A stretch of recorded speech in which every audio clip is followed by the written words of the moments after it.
Muy buenos días. Buenos días. Así.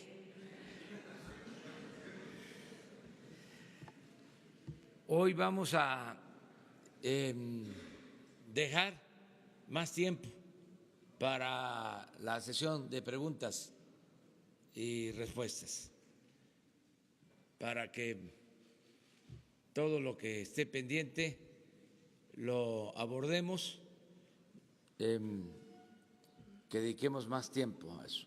Solo aclarar lo de ayer, con todo respeto al compañero periodista, que siempre va a tener nuestra comprensión, nuestro respeto, y no es confrontar a nadie y que esto aplique a todos. Son asuntos públicos que se tienen que tratar, pero no significa afectar a nadie. La dignidad está por encima de todo. No se puede humillar a nadie, no se puede ofender a nadie. Hay que respetarnos. Solo aclarar de que, en efecto, la Oficina de Transparencia, el Instituto de Transparencia, negó la apertura del caso de Odebrecht en mucho tiempo. Se abrió, sobre todo luego de la elección del 1 de julio, porque nosotros lo veníamos denunciando, pero estas son las pruebas.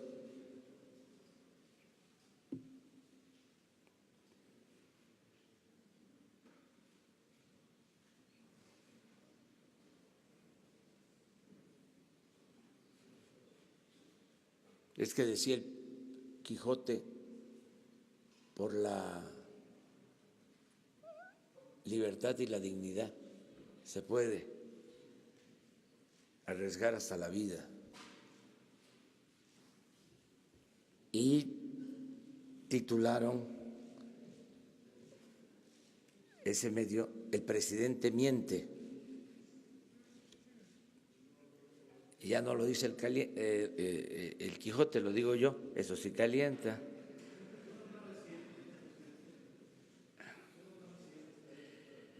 Sí, es que son dos láminas. Este es. Sí, entonces la segunda lámina viene inmediatamente. Sí. A partir de esta, todas estas confirman negativo. Y en la otra lámina, ahora la mostramos. Ahí está, creo, ¿no? Ya son otras fechas. Solo es anterior a la elección, la de arriba. Y desde luego la Procuraduría, ahora la Fiscalía, tiene que informar, tiene que transparentar. Ellos argumentan que no quieren afectar lo del llamado debido proceso, pero yo soy partidario de la transparencia. Y además hay que pensar hasta modificar la ley, pero poner por encima la transparencia ayuda mucho en el combate a la corrupción, en el combate a abusos de autoridad. Estamos ya por dar a conocer el decreto para abrir los expedientes de la antigua Policía Federal y del CISEN. Estamos nada más revisando algunas cosas para no afectar a terceros, defender a inocentes, niños, la familia, lo que la ley limita, pero toda la parte política, abrirla. Ya no deben de haber reservas en ese sentido. Había en Lecumberri, en el Archivo General de la Nación, toda una parte reservada, incluso con vigilancia del CISEN. No podía entrar ni el director del Archivo General de la Nación a esa sección del mismo archivo. Eso ya no es así, ya se ordenó que forme parte del archivo y estamos buscando la manera de que se pueda consultar. Ahí estaba mi expediente. Ahí estaba mi expediente. De una parte, porque me explican que cada dependencia, ahí estaba mi expediente de la Policía, de la Dirección Federal de Seguridad, o sea, desde hace 40 años, desde que estaba el finado Miguel Nazar. O sea, él suscribía informes sobre mis actividades en Tabasco. Pero ese es otro asunto. Muy bien, ya cambiaron las cosas, ya no va a haber, ya no existe ese espionaje, porque era un espionaje de tipo político.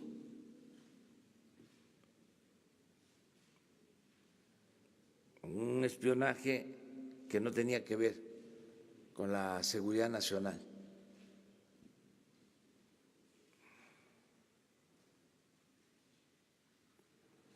Bueno, ahora sí, vámonos. Vamos en medio. Hola, presidente. Buenos días. Agustín Velasco de UNO TV. Presidente, ayer se quedó en el aire la pregunta tras el juicio de Joaquín El Chapo Guzmán. Uno de los fiscales en Nueva York señaló que este veredicto en el que se le encuentra culpable de 10 cargos era resultado del combate al crimen organizado y al tráfico de drogas, es decir, que sí estaba dando resultados esta estrategia. Usted mañana va a Badiraguato, la tierra de Joaquín El Chapo Guzmán. En este contexto, ¿cuál es el mensaje que usted busca dar al visitar este lugar emblemático en el tema o en el contexto de la lucha contra el narcotráfico, presidente? Gracias. Bueno, yo pienso que no se deben de estigmatizar pueblos.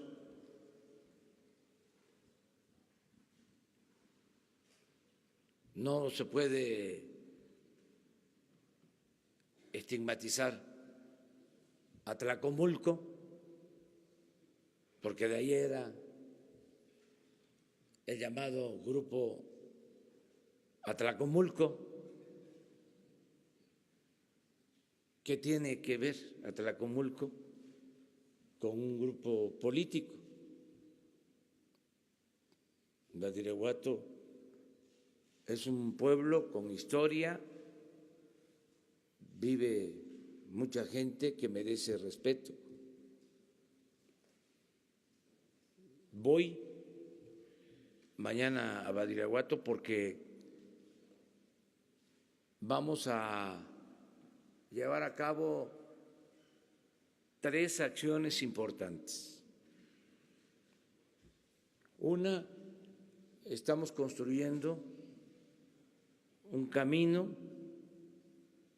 porque ya tenemos el presupuesto, de Badiraguato a Guadalupe y Calvo, Chihuahua, toda la sierra. Muy importante la comunicación. De Sinaloa a Chihuahua. Segundo, se va a crear una universidad pública en Badiraguato con especialidad en el fomento a la actividad forestal, porque es una zona con mucho potencial boscoso. Y tercero, se va a llevar a cabo el programa Sembrando Vida. Vamos a sembrar en esa región, solo del lado de Badiraguato, 50,000 hectáreas, de Badiraguato a Guadalupe y Calvo. Son 3 acciones importantes. Esto va a significar crear 20,000 empleos en la sierra, no temporales, permanentes. Y lo mismo vamos a hacer en El Salto, Durango, en Tamazula, en Canelas, en otra región de Durango y Sinaloa. Entonces, eso es lo que puedo decir y volver a repetir lo de ayer. Tenemos que buscar el camino del bien, no afectar al prójimo y no afectarnos a nosotros mismos, no afectar a nuestros familiares. Es muy importante la libertad, muy importante. Y estamos buscando regenerar la vida pública con atención a los jóvenes, con empleo, con bienestar. Vamos, les comentaba yo, a echar a andar toda una gran campaña dirigida a los jóvenes para evitar el consumo de drogas, como nunca, una campaña de medios. Vamos a utilizar los tiempos oficiales y se va a convocar a los mejores creativos, es decir, a la gente con más imaginación, con más talento y desde luego a los que conocen del problema de las adicciones, dirigida a los jóvenes. No. ¿No van a invitar al...? No, vamos a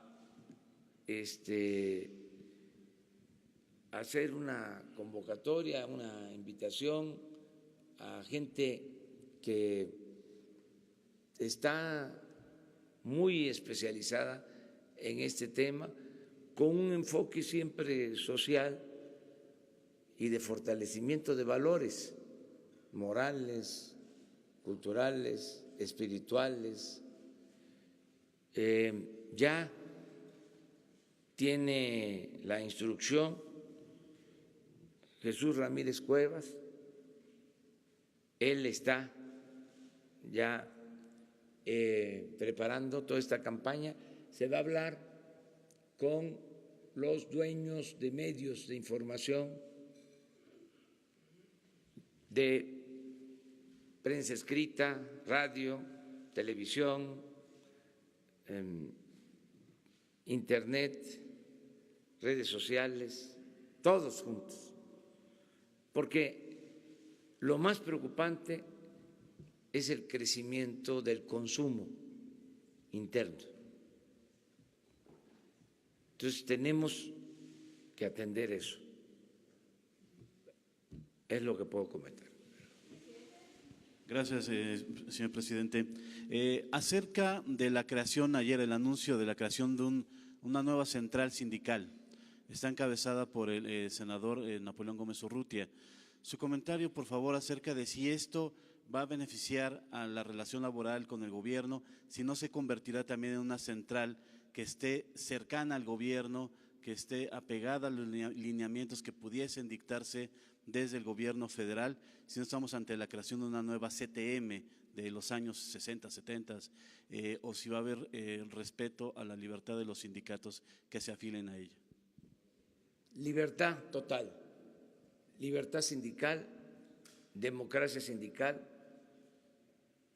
no intervención del gobierno en la vida interna de los sindicatos, no impedir la asociación, el que los trabajadores se puedan agrupar libremente. El cambio en esta materia es de que no hay sindicatos promovidos por el gobierno, no hay sindicatos amparados, protegidos por el gobierno, tampoco dirigentes sindicales subordinados al gobierno, apoyados por el gobierno. Tiene que haber democracia sindical, que los trabajadores elijan libremente a sus representantes, que ellos tengan sus organizaciones, que tampoco haya monopolios en lo que tiene que ver con la organización de los sindicatos, que haya democracia, pero no podemos impedir que los trabajadores o dirigentes puedan, de conformidad con la ley, solicitar la conformación de un sindicato, de una confederación. Estamos en libertad absoluta, total. Ya no hay sindicatos del gobierno. Nada, se acaba el que tenga que afiliarse a algún partido. No hay corporativismo, no hay sectores, pero ni en los sindicatos ni en los sindicatos empresariales, porque suele pasar de que hay organizaciones empresariales, o habían, ya no existe eso, de que eran como sectores de los partidos. Me refiero a las empresariales, así como las organizaciones campesinas o las obreras, así también las empresariales pertenecían a partidos, claro, no de manera abierta, pero eran semilleros de líderes y de candidatos para partidos, si salían de esas organizaciones. Además, siempre una coincidencia, declaraba un partido algo y la organización empresarial supuestamente independiente decía lo mismo que lo que sostenía el partido. Eso ya no, eso es corporativismo. Los ciudadanos somos libres, ya no puede darse esa tutela porque el ciudadano es libre y consciente, está muy politizado. Yo les comentaba, nunca en la historia de México, nunca había habido tanta gente consciente como ahora. El verdadero cambio es el cambio de mentalidad que se produjo. Entonces, ¿para qué la tutela? Todavía hay algunos, hasta de los que están participando con nosotros, que incluso vienen de la lucha, pero como es tanta la costumbre corporativa y la cultura caciquil, entonces dicen mi gente. ¿Y qué hago con mi gente? ¿Qué le digo a mi gente? Esas expresiones. O que esperan, o que esperan línea de parte de usted. Sí, o lo otro. Me están quitando mis plazas. Oye, si tú no tenías plaza, si nosotros no teníamos plaza.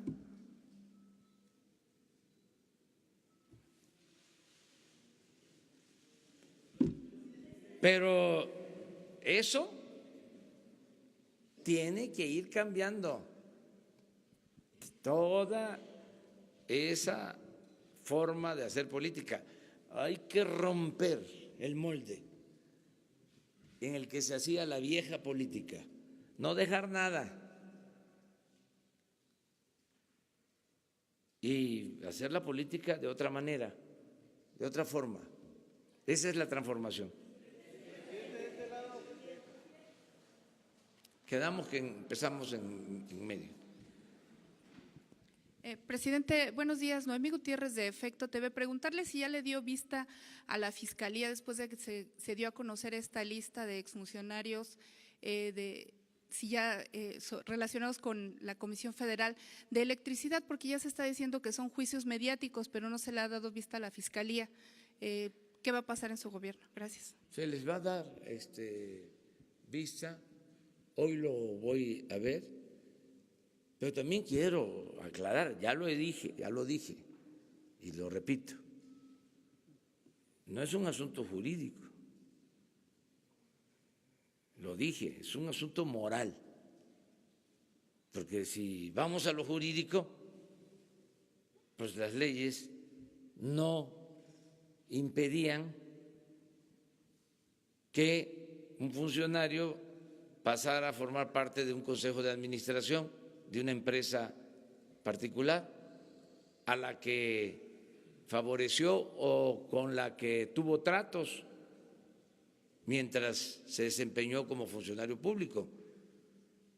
Entonces puede ser porque las leyes estaban hechas para permitir todas estas cosas. Entonces no es estrictamente un asunto jurídico, es un asunto moral.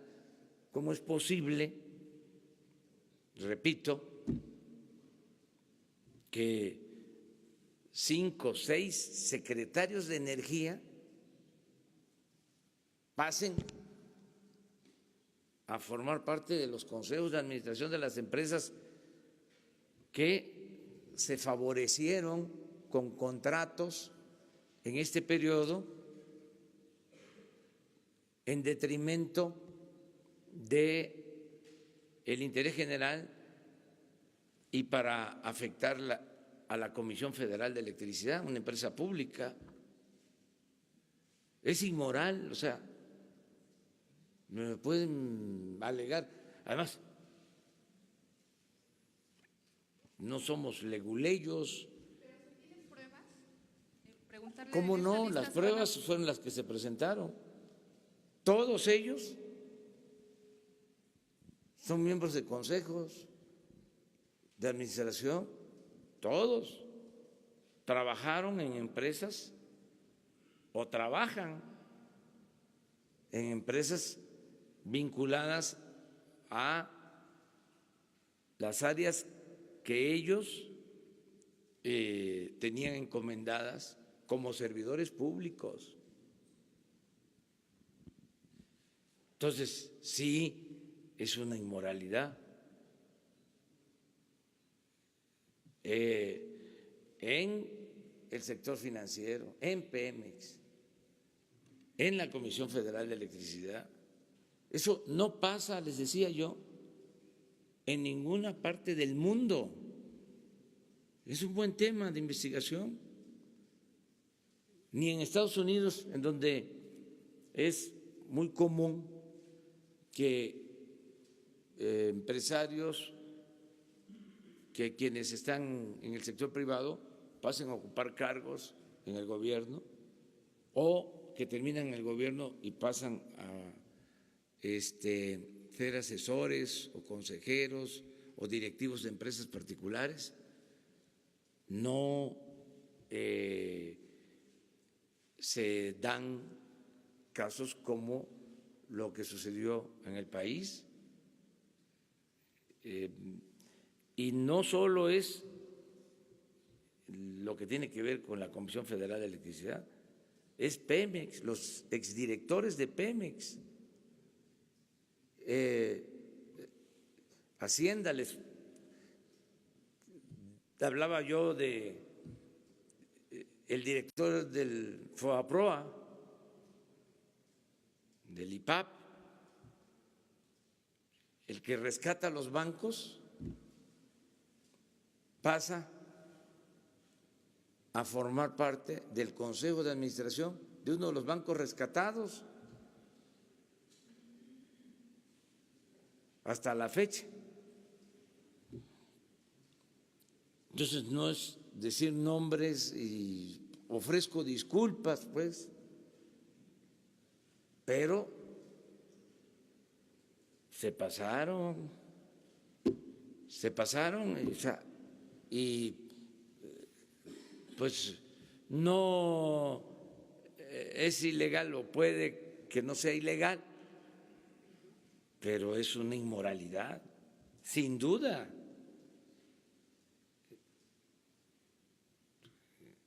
Eso es lo que se dijo, no es con ánimo de afectar, ¿no?, a nadie, es nada más decir, esto es lo que pasaba. ¿Qué nos pide la gente? Que se separe el poder económico del poder político, que ningún grupo, por poderoso que sea, se apodere del gobierno, como sucedía. Entonces, ese es el cambio y eso es lo que se está haciendo. Otro más aquí y nos vamos. Buenos días, presidente. Jorge Monroy, del periódico El Economista. Presidente, preguntarle, ha dicho que el combate a la corrupción es una prioridad de su gobierno.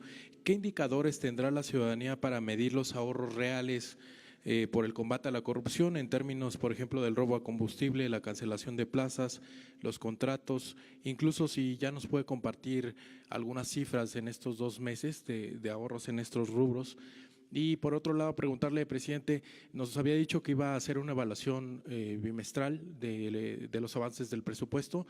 preguntarle si ya lo hizo y también cómo está funcionando el presupuesto. Gracias. Bueno, les adelanto que vamos muy bien en la recaudación. Está creciendo la recaudación con relación a meses anteriores. No tenemos todavía los datos consolidados, pero el reporte que tengo es que estamos recaudando más que lo que se hacía anteriormente. Les comento también que ya llevamos ahorros, sin duda, en lo de el combate al huachicol. Ya debemos de estar con un ahorro de alrededor de 5,000 millones de pesos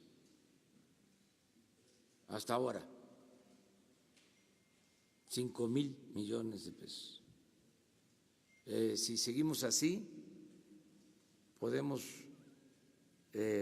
alcanzar los 50,000 millones en el año de ahorro. Nos ahorramos los 33,000 millones de la no devolución del impuesto sobre la renta.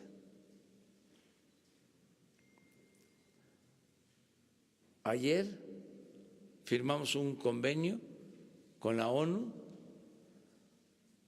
para darle seguimiento a compras,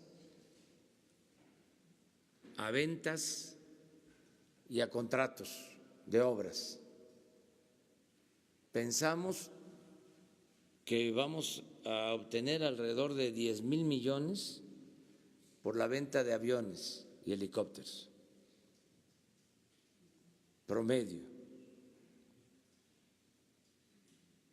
Se van a vender 54 aviones y helicópteros. Y nos va a acompañar en esa venta la ONU.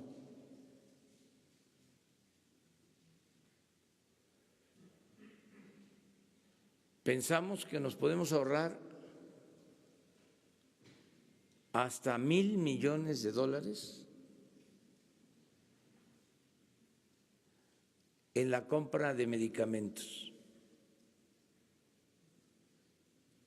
El gobierno de la República en su conjunto, tanto salud, el ISSSTE, el seguro,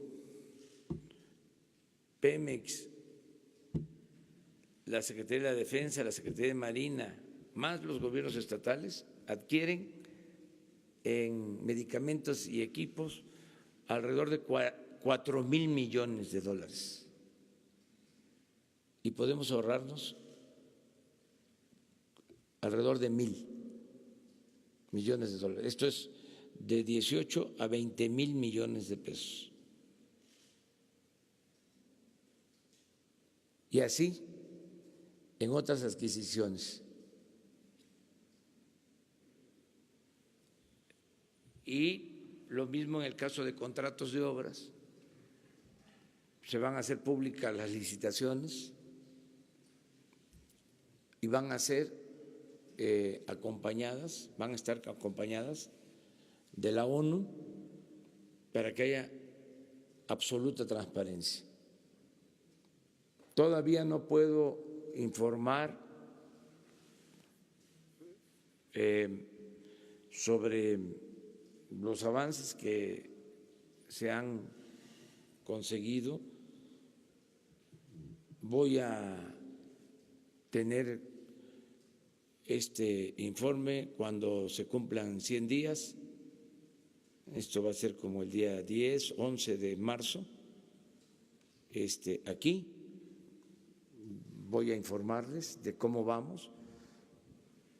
Le voy a informar al pueblo a través de ustedes. ¿El presupuesto va a tener algunos indicadores, presidente, en el presupuesto para poder hacer esta evaluación de cuánto se está ahorrando? ¿Se va a meter en el presupuesto? Sí, vamos a tener todo lo relacionado con ingresos y el ejercicio del presupuesto. Es decir, el avance en programas, en obras, avance físico y financiero, un corte para que se conozca. Y esto lo vamos a hacer periódicamente. Cuando fui jefe de gobierno informaba cada 3 meses. Entonces, lo vamos a hacer así, nada más que aquí con ustedes, y ya cuando corresponda ir al Congreso, pues vamos a informar.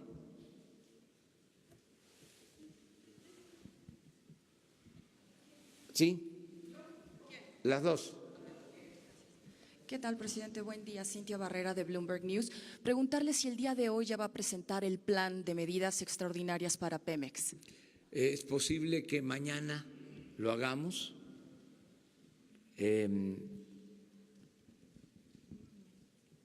Lo está trabajando la Secretaría de Hacienda con Pemex,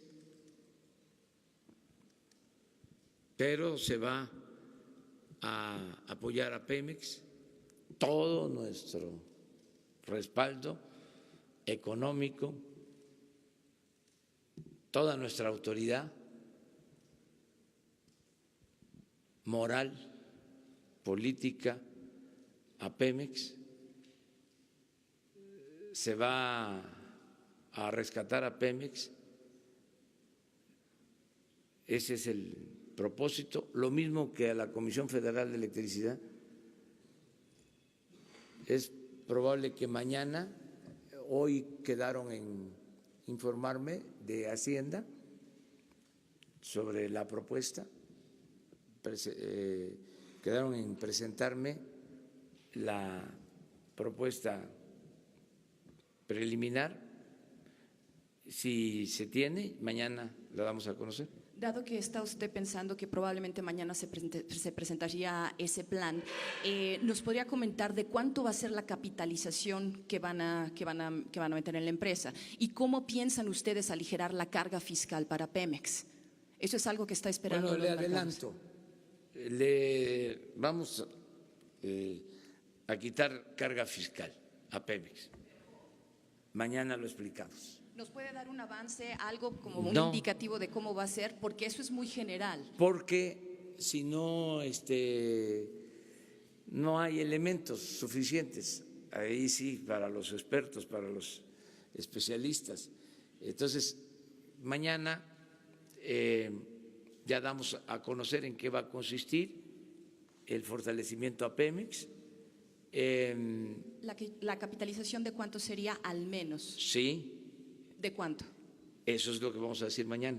Pero más o menos de cuánto. Se había mencionado una cantidad, pero era el mínimo, era el piso. ¿De mañana cuánto vamos se va a hacer? a dar a conocer ese dato de manera precisa. ¿Lo presentará aquí en conferencia? Qué buena periodista es usted, porque yo estaba diciendo que hoy me iban a presentar el reporte o el proyecto preliminar y era probable que mañana se diera a conocer. Hoy le presentan el preliminar. Pero sí, ya ahora ya me comprometí con usted y de que mañana se da a conocer, aquí, se presenta. ¿Con usted? Sí, aquí. En la conferencia, en la sí, mañana. En la mañana. Y ya puntualmente se va a dar a conocer cuánto es el monto de apoyo a Pemex, sobre todo por quitarle la carga fiscal. De lo que no hay duda es de que Pemex tiene todo nuestro respaldo. Yo dije en una ocasión que nos quitábamos hasta la camisa por ayudar a los pobres, a la gente humilde. Y dije también que si era necesario, pasábamos a una fase superior. Pasábamos de la austeridad republicana a la pobreza franciscana para liberar fondos en beneficio de la gente. Y también le digo lo mismo, para apoyar a Pemex no hay límites, porque es una empresa estratégica, fundamental para la nación, una empresa que ha sido muy maltratada, por decir lo menos, una empresa que fue saqueada, sobre todo en este periodo neoliberal, de las empresas con más corrupción en el mundo. Es el ejemplo más claro de cómo la política neoliberal es una política de pillaje, de saqueo, por lo que hicieron en Pemex. Además, por la manera en que engañaron de que con la reforma energética Pemex iba a consolidarse, modernizarse, tener estándares de productividad de los más altos del mundo. Pura mentira, puro engaño, pura corrupción. Entonces, nosotros vamos a rescatar a Pemex y se va a fortalecer a Pemex y mañana presentamos la propuesta. Buen día, presidente.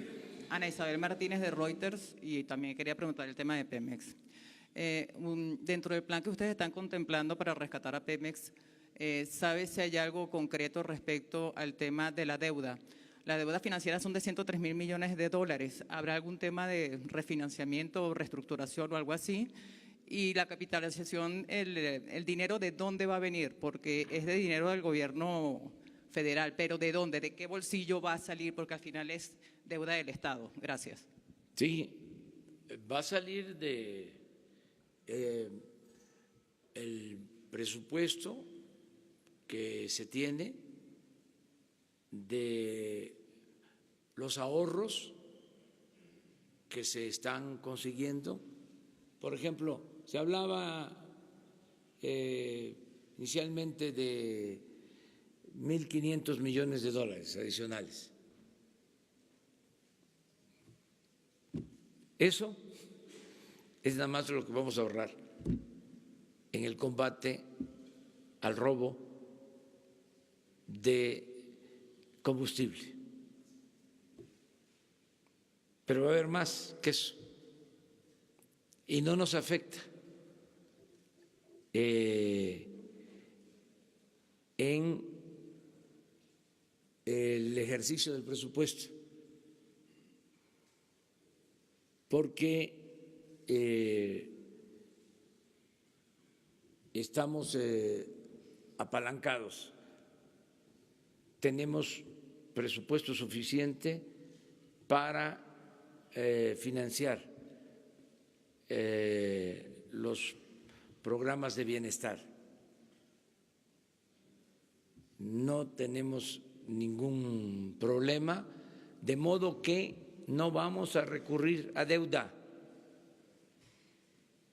no vamos a caer en déficit, no van a aumentar los impuestos, no va a haber gasolinazos, vamos a salir sin problema. Les decía yo que va bien la recaudación,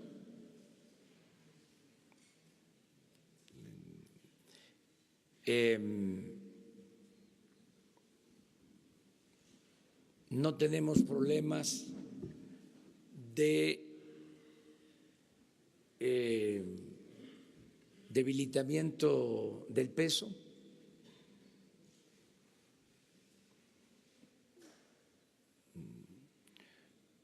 No tenemos problemas de inflación.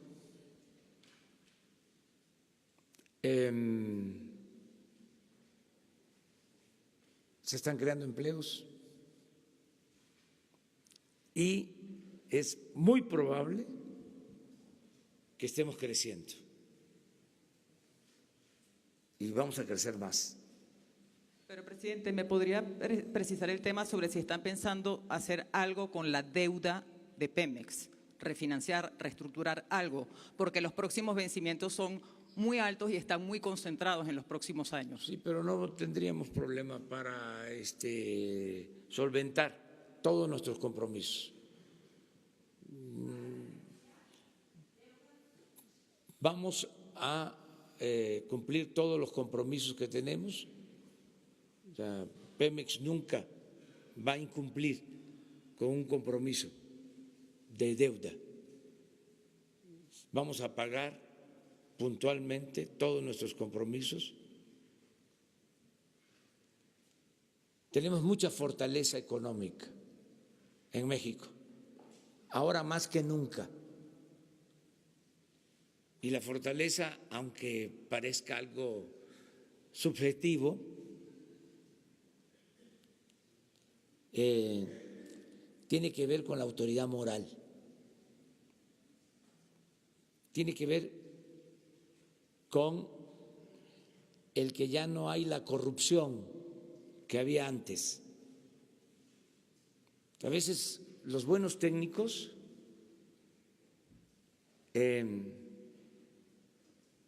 consideraban lo que perdía nuestro país con la corrupción. Ahora ya no se habla de eso. Pero lo cierto es que en el caso de Pemex había una gran fuga por la corrupción. Ahora podemos, en vez de perforar 50 pozos, podemos perforar con el mismo dinero 150. Y eso no se está tomando en cuenta. Poco a poco se va a ir entendiendo.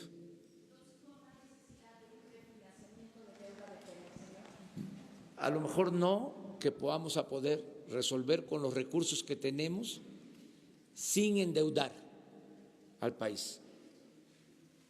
O sea, el propósito es cumplir el compromiso de no endeudar al país,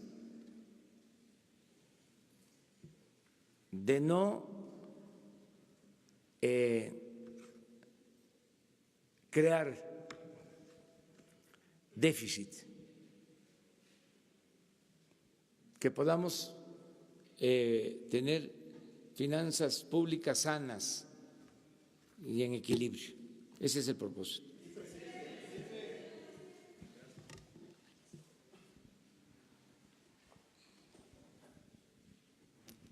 Daniel Blancas, de Crónica, presidente.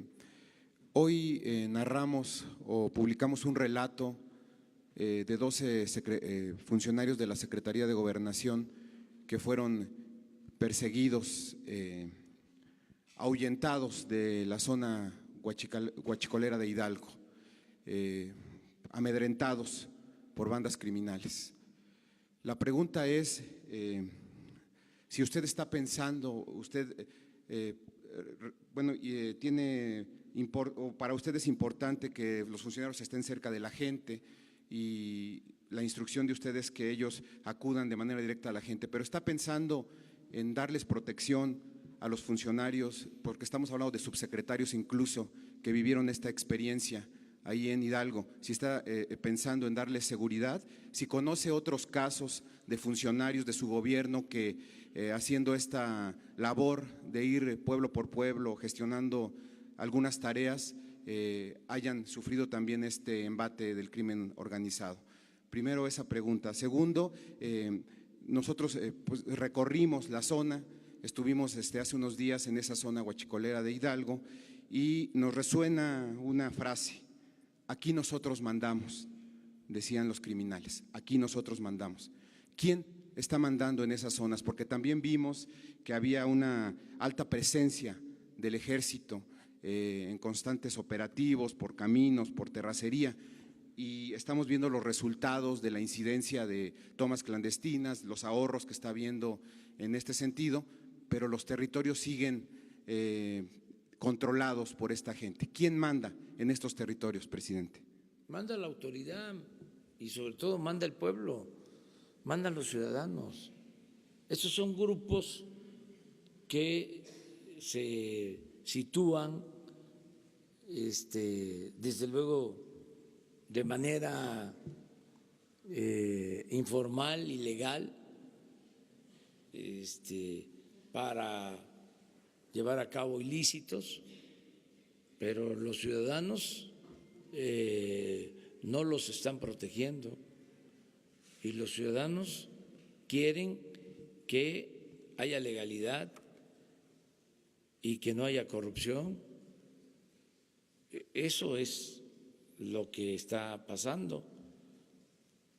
No es fácil de la noche a la mañana acabar con estas prácticas que existían. En el caso de Hidalgo, se arraigó mucho lo de el huachicol, y por eso está costando, bueno, hasta la desgracia, lo doloroso que fue la explosión. Todavía ahí se están registrando actos de robo de combustible, de tomas clandestinas. Lo tenemos bien analizado, lo conocemos. ¿Sí? O sea, no puede decirse que en Hidalgo, a pesar de lo que sucedió, ya no hay robo de combustible. Sigue habiendo, no como antes, y con una característica que ayuda mucho: ya no tienen el apoyo de la gente. Ya no tienen el apoyo de la gente, porque han habido fugas en Hidalgo, ¿sí? Incluso parecidas a la fuga que causó la explosión, y ya la gente no está. ¿Sí? Pero sí siguen manteniéndose estos grupos, eso no se puede ocultar. Acerca de las amenazas a funcionarios, pues son riesgos que se tienen que correr, pero la mayor parte del pueblo protege a los servidores de la nación. La mayor parte de la gente protege a los servidores de la nación, y yo le pido eso a los ciudadanos, que protejan a los servidores, que van a ayudar a que se terminen los censos para el bienestar, para la aplicación de programas. En el caso de Hidalgo, la subsecretaria Diana Álvarez tiene como encomienda atender de mi parte a los familiares de las víctimas de la explosión, y se está llevando a cabo un plan para que no les falte nada. No se nos olvida eso. Entonces, la Subsecretaría de Gobernación, a cargo de Diana Álvarez, con un grupo multidisciplinario, porque participan de todas las dependencias, están ayudando. Que fueron a ellos precisamente a los que les tocó ser ahuyentados. Sí. Por lo mismo, porque no quieren que haya presencia de nosotros, pero en estos asuntos públicos no deben de haber vacíos de poder, porque cuando hay vacíos se llenan por otros. Nosotros no vamos a dejar ninguna parte del territorio sin atención, aún con los riesgos que implique. No podemos decir, no vamos a este lugar porque hay mucha delincuencia o son territorios dominados por la delincuencia. No, al momento que no entremos a una región, a una zona, pues ya no hay autoridad. Entonces sí, se está propiciando que dominen las bandas. Eso no.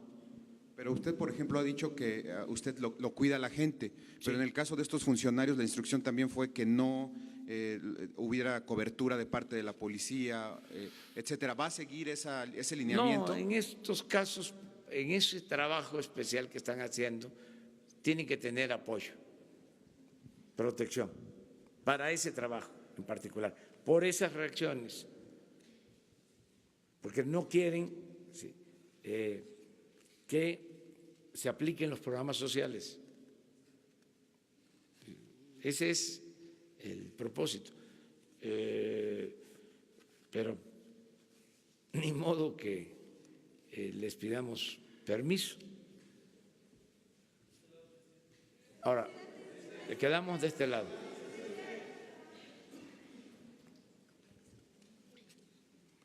Y luego terminamos aquí. Gracias, presidente. Buenos días. Primero, para pedirle su opinión sobre esta decisión que tomaron ayer en la Suprema Corte de suspender la aplicación de la ley de salarios máximos. Si desde su punto de vista esto no puede llegar a poner en riesgo del plan de austeridad, ¿qué llamado les haría a los ministros? Ese sería el primer tema, presidente. El segundo, preguntarle si usted tendría interés en impulsar una reforma constitucional que permitiera la desaparición de los órganos autónomos y de los órganos reguladores en función de las críticas que se han venido presentando en este tema. Y la última sería preguntarle, cuando se generó la vacante en la Comisión Reguladora de Energía, le consultábamos sobre los perfiles técnicos de las ternas que enviaría al Senado. Y el día de ayer pudimos apreciar que uno de los aspirantes formaba parte de su ayudantía antes de ser candidato a la CRE. ¿Usted considera que sí cumple con el perfil especializado para un órgano técnico de este nivel? Gracias. Bueno, a ver, vamos por parte.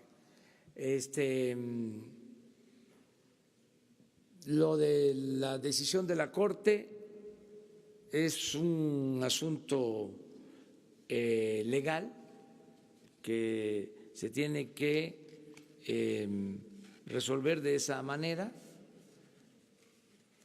Considero que no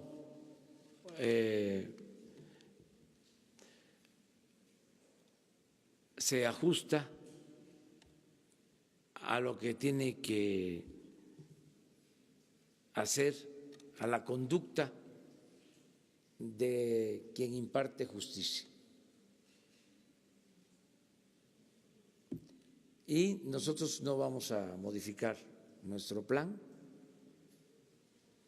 Se reducen los sueldos de los altos funcionarios públicos. Deberían los que están solicitando que se mantengan esos sueldos elevadísimos ofrecerle disculpas a los mexicanos, porque es una ofensa que en un país con tanta pobreza, con tanta necesidad, hayan esas extravagancias, esos sueldos ofensivos. Esa es mi opinión, respetando la autonomía del Poder Judicial. La segunda… La posibilidad de impulsar una reforma constitucional para desaparecer los órganos. No. son muy leguleyos, con todo respeto, los impulsores del gobierno paralelo de esta constelación de órganos autónomos que crearon en el periodo neoliberal para favorecer a las minorías y para simular. Ya lo vimos en el caso del Instituto de Transparencia.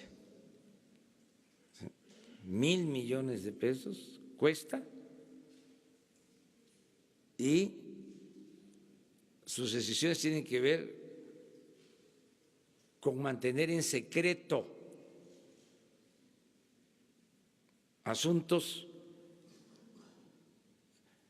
de interés político de minorías, en favor de minorías. Pero así están todos.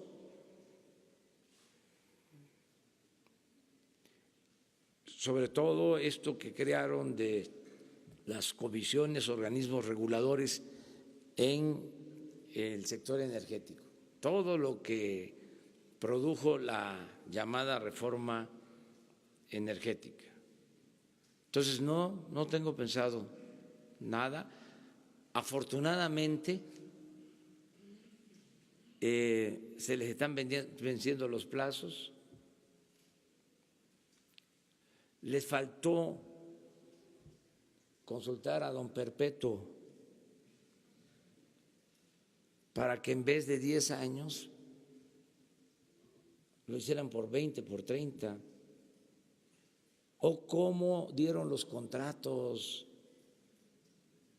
en el sector energético por 30, 40, 50 años.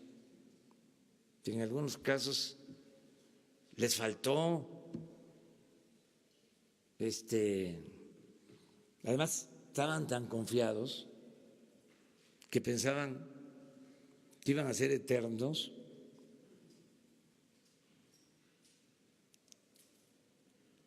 Que tuvieron fallas y ahora pues están venciendo contratos, tiempos de estos servidores públicos, estos funcionarios, y de acuerdo a la ley puede haber cambios, puede haber renovación. Entonces, pero no nos vamos a meter a hacer reformas constitucionales para quitarlos. Nada más con que ya no puedan hacer negocios con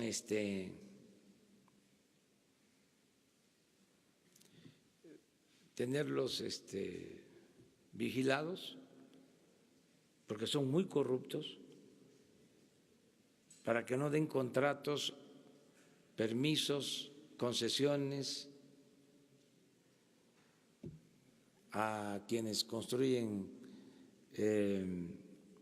gasoductos, a quienes van a perforar pozos, a quienes ponen plantas para generar energía eléctrica, nada más con eso.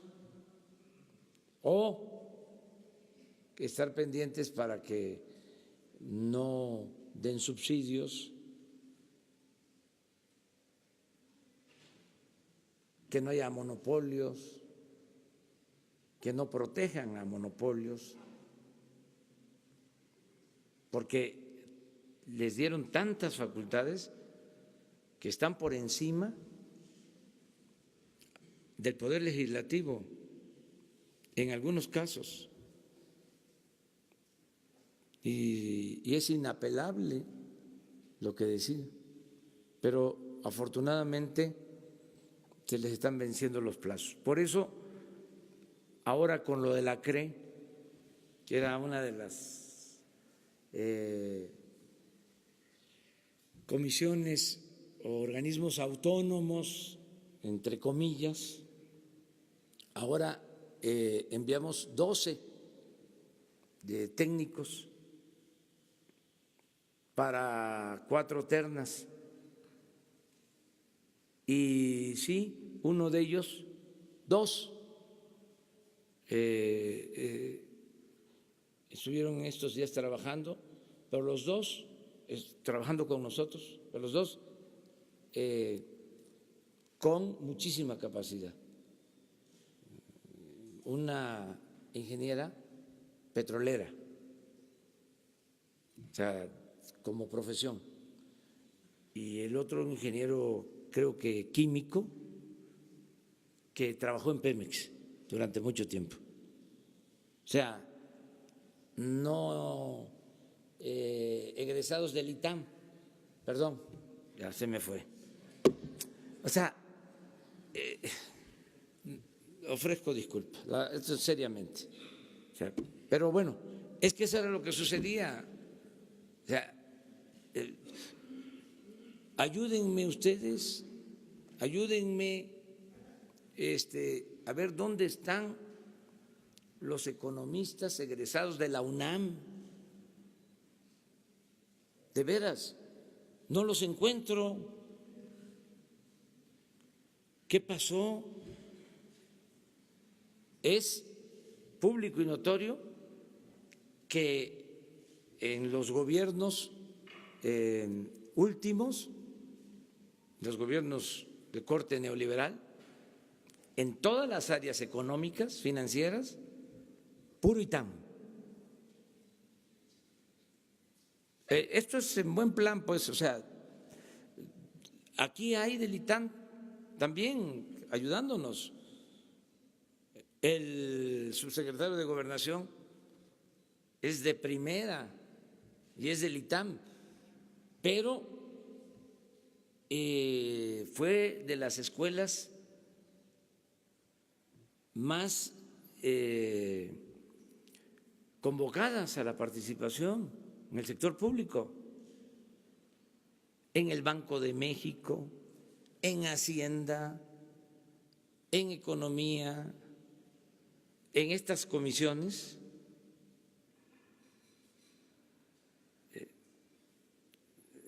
Ese es un buen trabajo de investigación.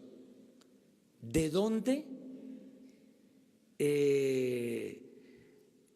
eran o son los servidores públicos que manejaron la política económica en los últimos 36 años? Sí, pero algunos otros también, pero en general, y además porque fue esto evolucionando, pero ya no hay. Bueno, hasta en relaciones exteriores no hay de la UNAM. O sea, no es que yo esté defendiendo la UNAM, o sea, es, a ver, porque esto tiene que ver con una orientación, ¿o no? Que es lo mismo la concepción de un estudiante, de un egresado de la UNAM, del Politécnico, de la Metropolitana, del ITAM, del Tecnológico,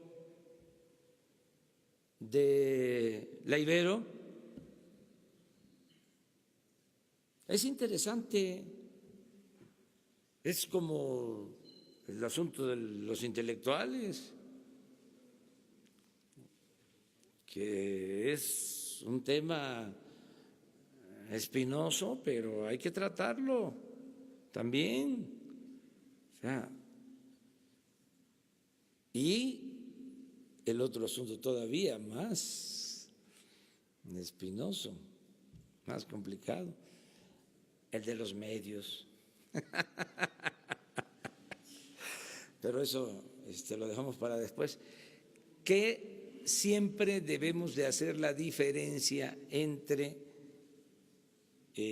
los medios arriba y los trabajadores de los medios. que vivan los trabajadores de los medios.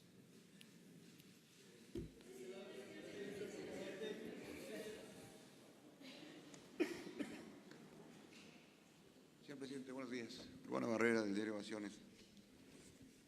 Tengo tres preguntas, ¿no? Una es para regresarnos un poco con lo del principio de la conferencia. ¿Qué opina usted de estos sindicatos que lo acompañaron en la lucha, como el SME? El SME se asoció, valga la redundancia, con la Sociedad Generadora de Energía, Fénix, que está controlada por la portuguesa Mota Engil. Tiene el 51% de las acciones y el SME tiene el 49%, pero tienen contratos a 30 años, ¿no? Tienen contratos a 30 años para construir, operar, mantener 5 de las hidroeléctricas, pero en el 2016 consiguieron otras 11 hidroeléctricas.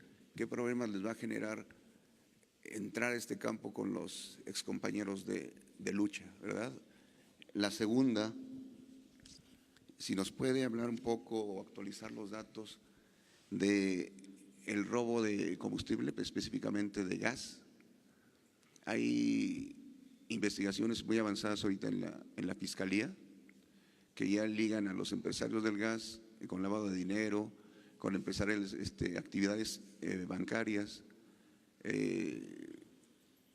investigaciones muy recientes del 15 de enero. Sí, se menciona el grupo Sony de Salvador Oñate. ¿Y cuándo van a empezar ustedes con la vigilancia, la supervisión y el ataque a las válvulas, el ataque a las conexiones? Se han instalado gaseras muy cerca de los ductos. ¿Cuándo van a empezar a abrir ese nuevo frente?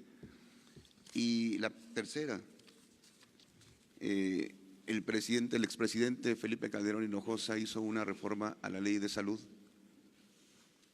para que una asociación civil, le digo específicamente cómo se llama, el Comité Normativo del Consejo de Especialidades Médicas, sea quien certifique a los jóvenes médicos que egresan de las universidades públicas. Lo tomo por lo que dice de la UNAM, que ¿dónde están? Ellos estudian y son muy profesionales, son excelentes muchos de ellos, pero cuando llegan a que los certifiquen, los hace una asociación civil que no sabemos qué tan cierta o seria sean, y tienen que andar consiguiendo esos documentos de especialidad en 50, 100 mil pesos, robándose los exámenes, y hay una traba ahí, ¿no? Y perdón, pero hay universidades públicas que muy buenas, excelentes, pero que están traficando también con estos títulos de especialidad. Sí. ¿Qué nos puede decir de los tres temas, señor presidente? Bueno, nada más para redondear lo de las ternas, porque hay algo que quiero añadir. Independientemente de las características de los técnicos, que se tenga en cuenta que es el Senado el que va a elegir. O sea, porque de 12, ¿no?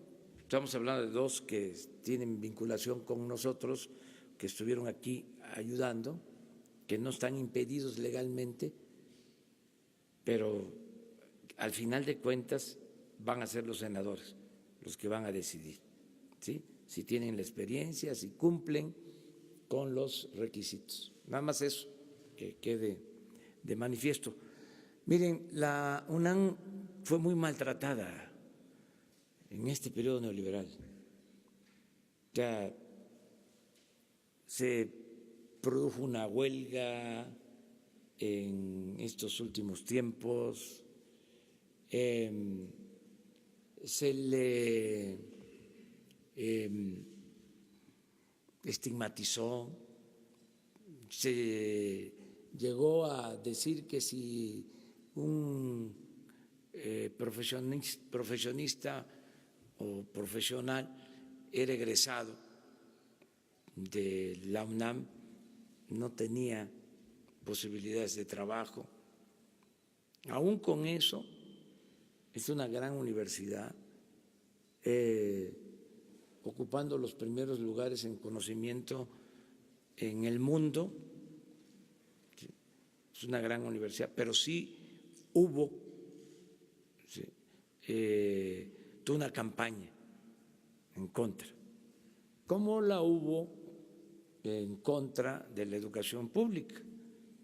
O sea, no podemos tapar el sol con un dedo. Eso ya se terminó.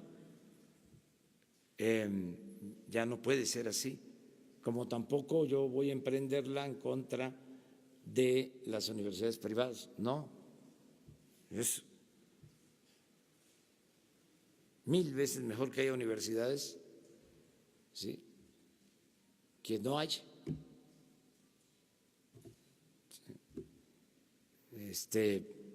Si son privadas, adelante, el que tenga para pagar una escuela privada lo puede hacer, que tenga para pagar una colegiatura, está en su derecho.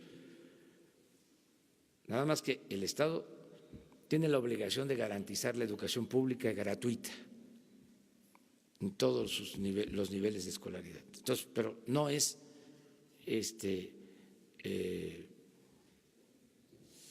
oponernos a que exista la educación privada. O sea, eso también dejarlo muy claro.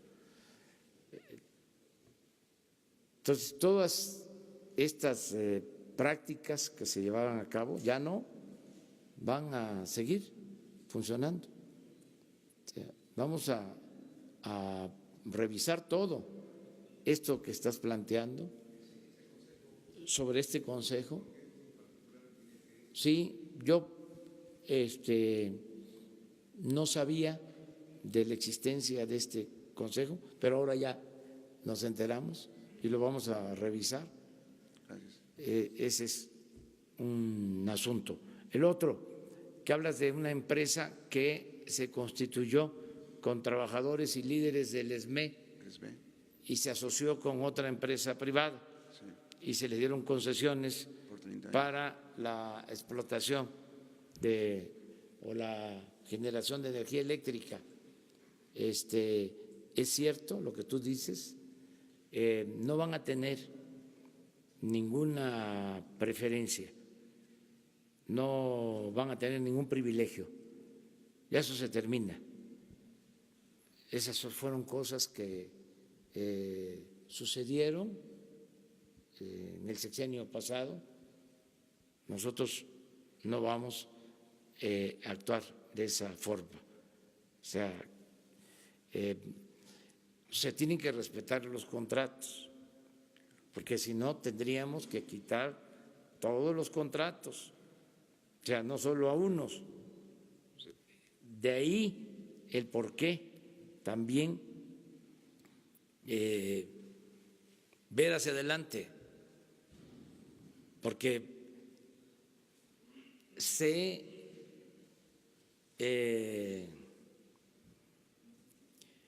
infestó todo, se contaminó todo.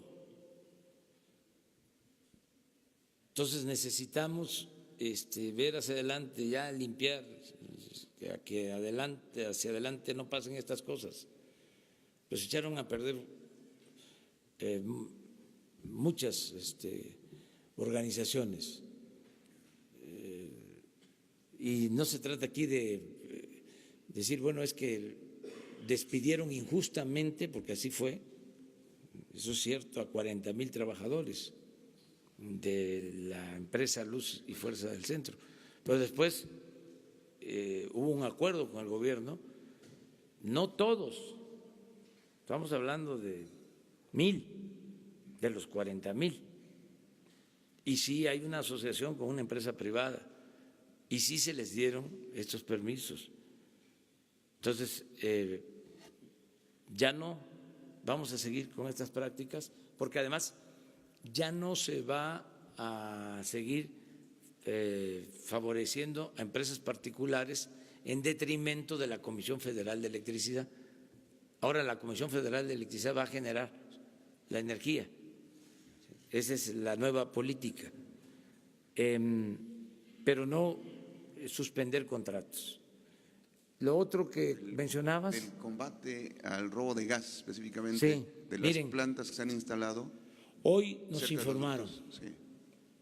de que ayer en una acción conjunta donde participó la Policía Federal y en apoyo a la Fiscalía General, se actuó y se detuvo a personas y se encontraron depósitos de distribución de gas clandestinos con pipas, incluso en fragancia.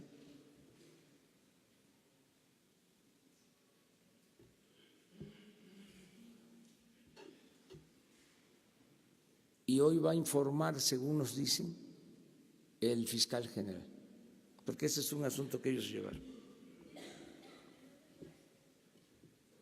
En Puebla. Así fue.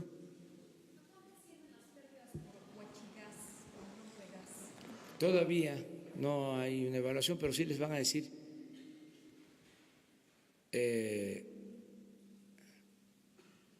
cuánto significó este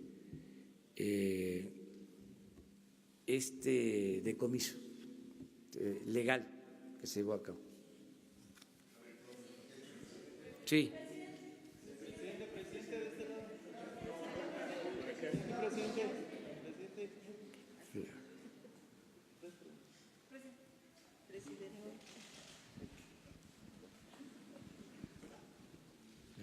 Muchas gracias, presidente. Buenos días. Antonio López, del diario La Razón. Dije fragancia, ¿va? Sí. Es flagrancia. Sí.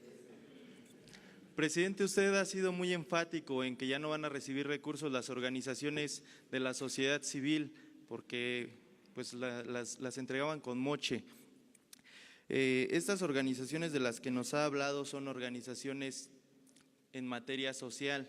Sin embargo, en el gobierno federal pues se habla de que existen más de 27,000 organizaciones.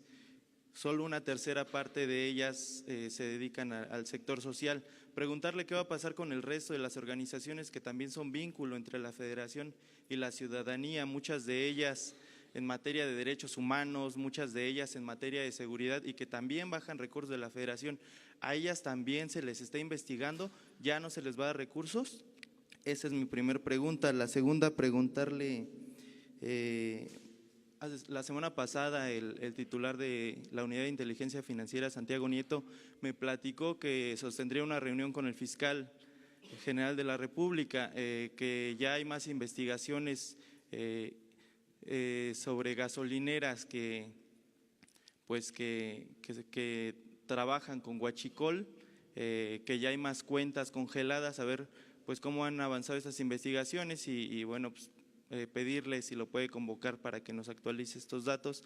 Y finalmente preguntarle, presidente, ¿qué es lo que está pasando en el CONACYT? Ayer ya se habló de la baja de Edith Arrieta Mesa, que bueno, pues es diseñadora de modas de profesión, pero que trabajaba como subdirectora de la Cibiogem. Este es un caso, sin embargo, pues está el de David Alexir Ledesma, que es subdirector de comunicación social, pero que no lleva ni la mitad de la carrera de comunicación.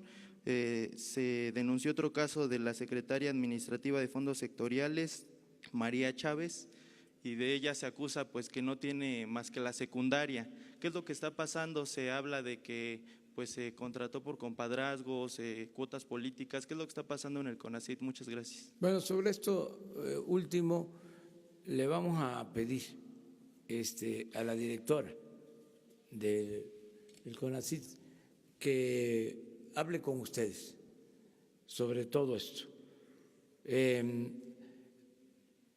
Se está procurando, no solo en el CONACYT, sino en todo el gobierno, que no haya ninguna anomalía. Y ya lo dije ayer, no se va a tolerar corrupción, no se va a permitir influyentismo, amiguismo, nepotismo, ninguna de esas lacras de la política. Lo que se venía haciendo, no se va a permitir. Entonces, todo lo que aquí se ponga a consideración se va a investigar y se aclara, todo. Entonces, en este caso, sería importante que… Sí, pero que ella informe, porque hay toda una campaña también, sí, y es importante también ventilarlo todo. Están muy molestos algunos del CONACYT, los machuchones, porque hay mafias en todo, hasta en la ciencia, mafia en, aunque parezca increíble, en la cultura, en la intelectualidad, cotos de poder. Entonces, eran intocables y también con sueldos elevadísimos y tampoco con tanto nivel académico. Entonces, se sienten desplazados. Entonces, que se transparente todo. Yo le tengo mucha confianza a la directora del CONACYT. Es una mujer no solo inteligente, les decía yo ayer, Premio Nacional de Ciencia 2017. Pero no solo eso, es una mujer honesta, con convicciones, pero que se ventile este asunto. ¿Qué otra cosa planteaste? Lo mismo, es parejo. No se le va a dar dinero a ninguna organización que hacían funciones de gobierno, ni a organizaciones sociales, ni a organizaciones de la sociedad civil, ni a organizaciones de estudios, de investigación, porque se les transferían recursos a muchas organizaciones. Tienes razón, quizá no tantas, pero sí una cantidad considerable. La señora de Wallace, la señora Moreno. Por ejemplo, nadie. A nadie, pero yo no sé si le daban a ella. O sea, también no quiero, pero si se les daba, ya no, a nadie. O sea, si no, no tendríamos autoridad, que nos dirían, bueno, ¿y cómo a esta organización sí y a esta otra no? Les comentaba yo lo de las, ¿sí?, los ENDIs del PT. ¿Cómo le vamos a dar dinero a los ENDIs del PT si no le vamos a dar dinero a las estancias? Porque se le va a dar a los padres y los ENDIs del PT muy cercanos a nosotros, pero si no actuamos con rectitud y parejos, pues no tendríamos autoridad. Entonces, es general, o sea, no se va a entregar dinero a estas organizaciones, va directo a la gente, al beneficiario. ¿Qué otra cosa? Lo de Santiago Nieto, saber si Sí, cómo van. ya acordamos, como son casos que tiene la Fiscalía General, acordamos que ellos informen sobre esto, o sea, que si van a tener una conferencia de prensa en la antigua Procuraduría, que ahí le pregunten al fiscal general sobre estos temas. Ellos ya tienen ya información. Dos más. Gracias, presidente. Nancy Rodríguez, de el sitio Oro Sólido. Rápidamente, son dos asuntos, presidente. El primero, que es de agenda del día. Ayer hubo la junta de juntas en el Senado de las dos Jucopo y bueno, ven muy complicado. En conferencia de prensa dijo el senador Monreal que está muy complicadas las negociaciones. Sin embargo, bueno, el diputado Mario Delgado le manda un mensaje que usted sabe muy bien que están trabajando duro para sacar la Guardia Nacional, ¿no? Su comentario al respecto.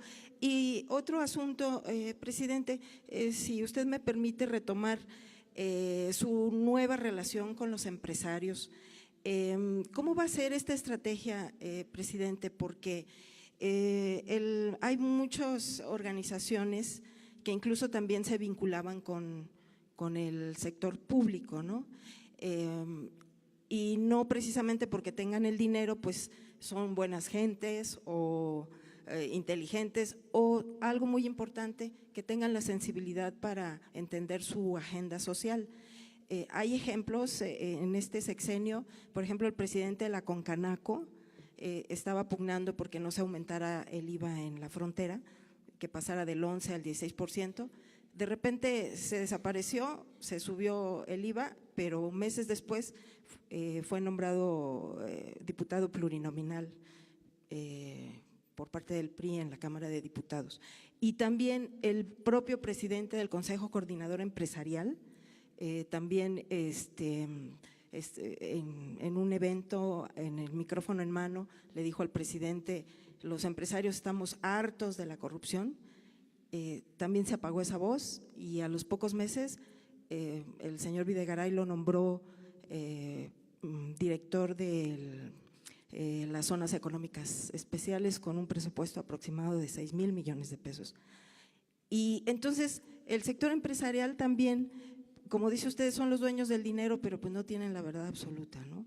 Y también ellos manejan mucho eso de que el que tiene el dinero es el que manda.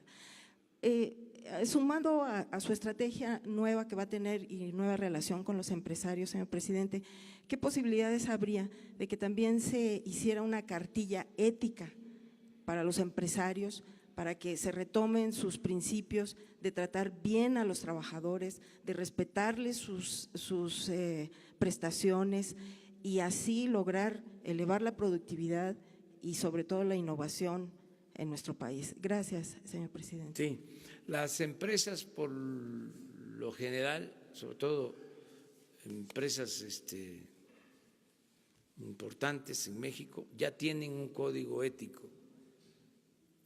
y ojalá y todas actúen de esa manera. Es una decisión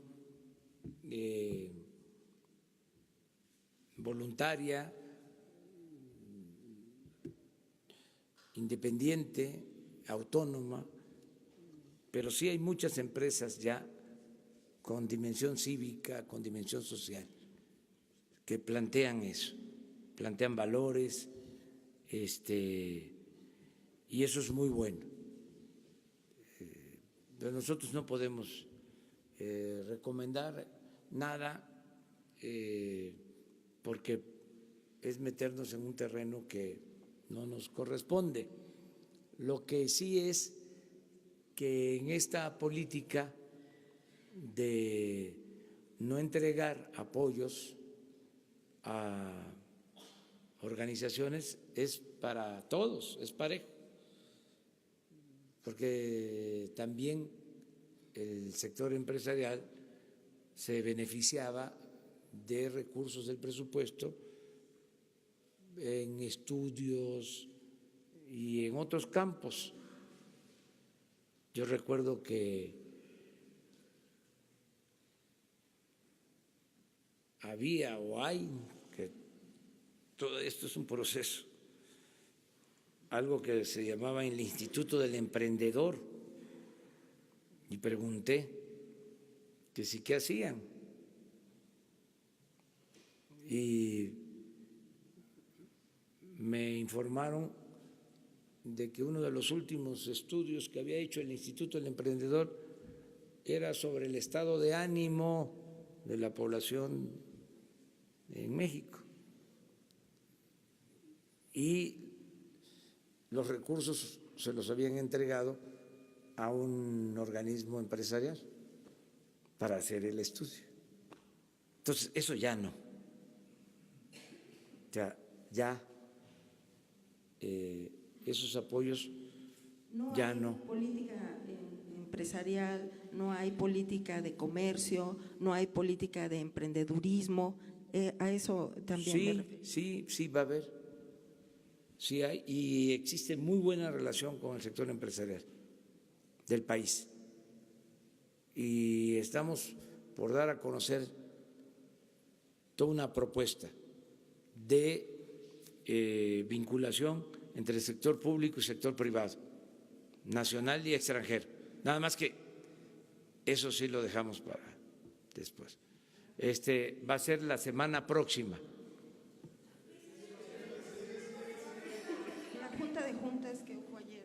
Ojalá y se apruebe lo de la Guardia Nacional, que los legisladores sin banderías partidistas nos ayuden, porque necesitamos la Guardia Nacional para enfrentar el grave problema de la inseguridad y de la violencia. Es un llamado a los legisladores. Buenos días, presidente. Rafael Herrera, de Sin Censura, con Vicente Serrano desde Chicago. Presidente, ¿ya tiene definido el día con el canciller Marcelo Ebrard para cumplir el compromiso que usted asumió con Sin Censura del plan de protección y apoyo a migrantes mexicanos? Y por cierto, presidente, ¿usted considera que los mexicanos en el extranjero deberían de participar en las consultas ciudadanas como la que viene el 21 de marzo? Y ahora sí que en este sentido, ¿considera o cómo plantearía usted que participaran si el INE aún no tiene, ahora sí que, función del voto electrónico en el extranjero porque dice que no tiene fondos? Gracias, presidente. Sí, ya lo dije, vamos a seguir apoyando a nuestros paisanos migrantes. Son mexicanos, 24 millones de mexicanos en Estados Unidos. Okay, nada más para que haya un compromiso de qué día va a tener con el canciller Ebrard. Ahora sí que… Puede ser la semana próxima, si les parece. Muchas gracias. Para que se presente todo el plan de defensa y de protección a migrantes mexicanos. Mi agenda para hoy, tengo una reunión con la representante de un gobierno extranjero. Ahora se los van a confirmar. Y luego tengo reunión con 3 gobernadores. Me voy a reunir con el gobernador de Campeche, me voy a reunir con el gobernador de Jalisco y me voy a reunir con el gobernador de Aguascalientes.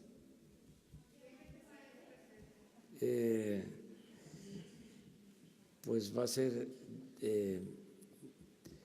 desde las 11 hasta la 1. Es una hora de tiempo que es suficiente. No, es de 11 a, no, creo que es de 10 a 11, de 11 a 12 y de 12 a 1, así. De todo lo que tiene que ver con los estados. Tengo comunicación permanente con los gobernadores, estoy platicando siempre con ellos sobre la situación de los estados y programas, todo lo que se tiene que ver de manera coordinada, conjunta. Muchas. Es probable que en la tarde, de hoy, y tengo otra reunión con todo el gabinete de bienestar, también para ver el avance que llevamos en política de bienestar. Muchas gracias, nos vemos mañana.